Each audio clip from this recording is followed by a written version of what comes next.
What's happening, allotment freaks? Today we're going to get the potatoes in, finish work, come down here, we'll get the potatoes in, and then if we've got any more time we'll see what else we can get done. So strap yourselves in, guys, because it's time for another adventure at J at plot number 12.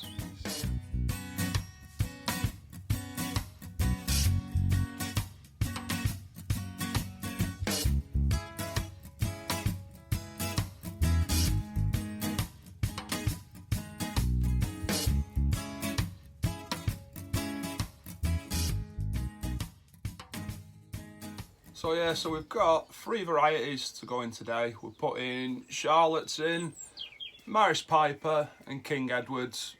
Charlotte's were second early, but that's what's going in. And the other 2 being main crop. So I've already done the furrows with the new till I didn't show you last week. Hang on a sec.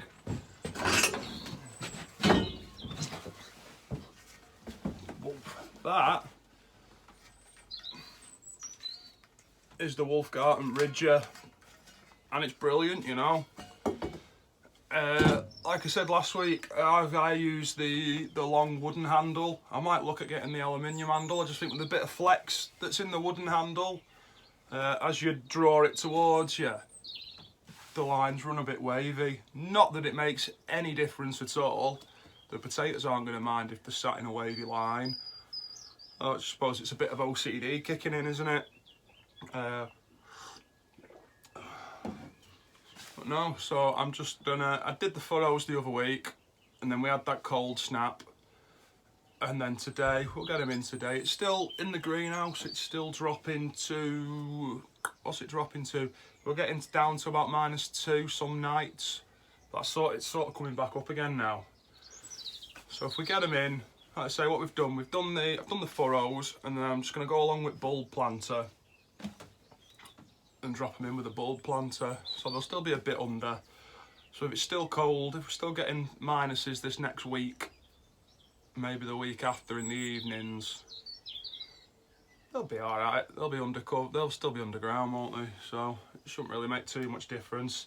They've been chitting away for, seems like they've been there for months now on the post-germination propagation station on the kitchen at home. They've been on the bottom shelf of that in the mushroom crates, just chitting away. They've all got fairly decent sized chits on them. Yeah, let's get them in.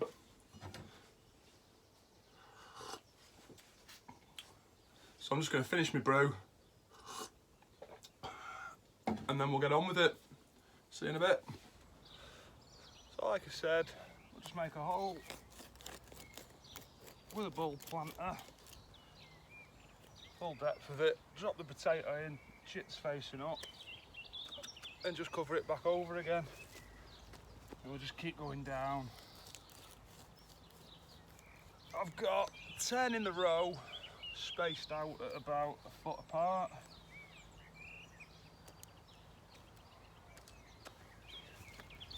And yeah, flying through it. I suppose the hard work was doing the furrows the other week. So we've got a nice chilled afternoon, just dropping these in.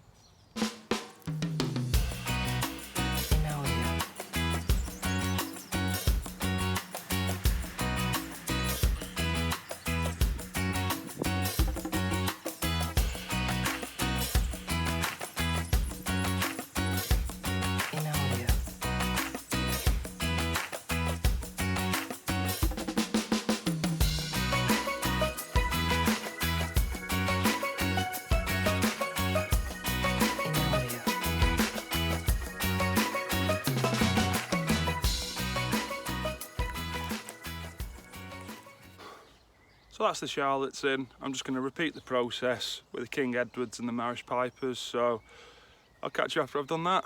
See a few people asking about chitting potatoes and if it's worth doing or if it isn't. One of the main arguments is, well, farmers don't. Well, farmers might have, you know, a couple of 100,000 potatoes to put in. They're not going to have the room to do it. I'd say definitely with your earlies, first earlies, second earlies, I'd say I'd definitely do it with them, give them that little head start. With your main crop, so it's neither here nor there. I've chitted all of these just because I bought them all at the same time and I had space to do them. If you look on there, now that's a chit, that's a chit. Like when you leave a bag of potatoes in the cupboard and you get the white spindly bits coming off them. They're roots, they're not chits, they're roots. It's trying to roots in the dark, it's trying to root. So these have been on a south facing window, like at the bottom of, you know, got bay windows, it's been on the bottom shelf in front of it, stacked up 3 trays high in the mushroom crates. These ones have been on the bottom shelf, and that's one of the smaller chits on them, but as I say, I've got the room to do it.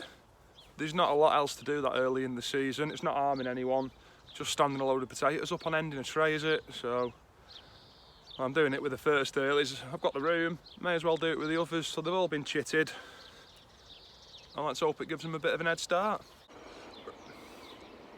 Right guys, so they're all in behind me there. I've ended up doing an extra row.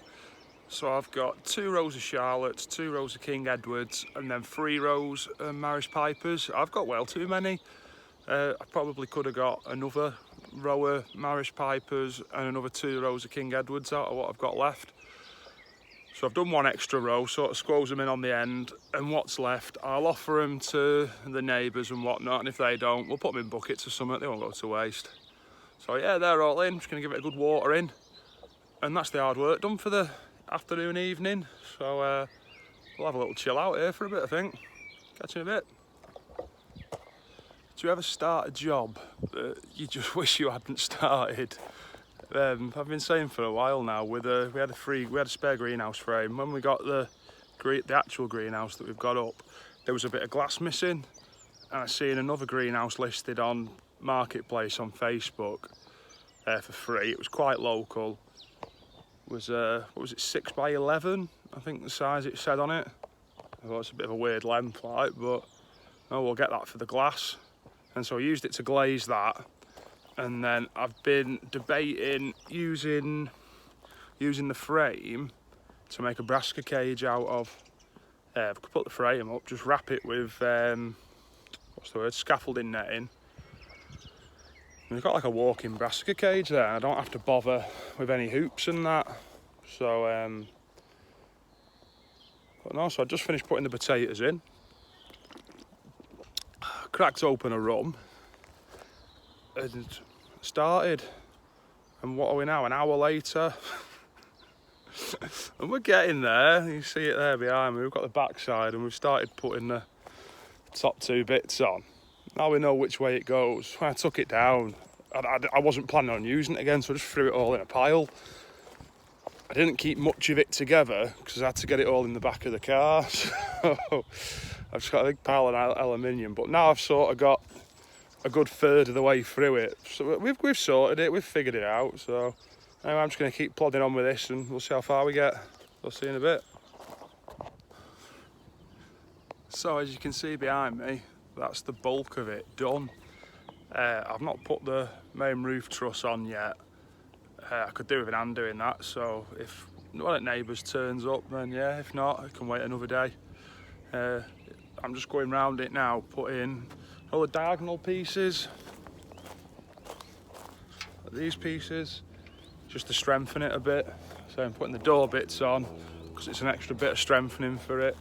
So I'm just going around strengthening up what I can. At the end of the day, when the glass is in them, it's the glass that keeps them.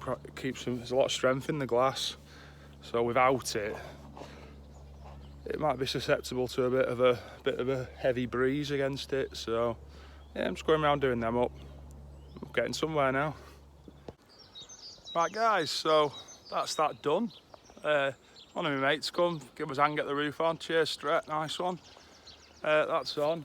And then I'm either going to chop it in the middle and extend it to there, or we'll make a frame, come this end with some timbers and join it on, and we bring the net in the full length of this bed, and we've got a decent sized brassica cage then. So yeah, that's what we're going to do with that. Just get some netting ordered, hopefully get it on next weekend, and that should be that. So if you've got this far, cheers for watching. Don't forget to comment, like, subscribe and all that. and I'll see you in the next one. See you later. Bye.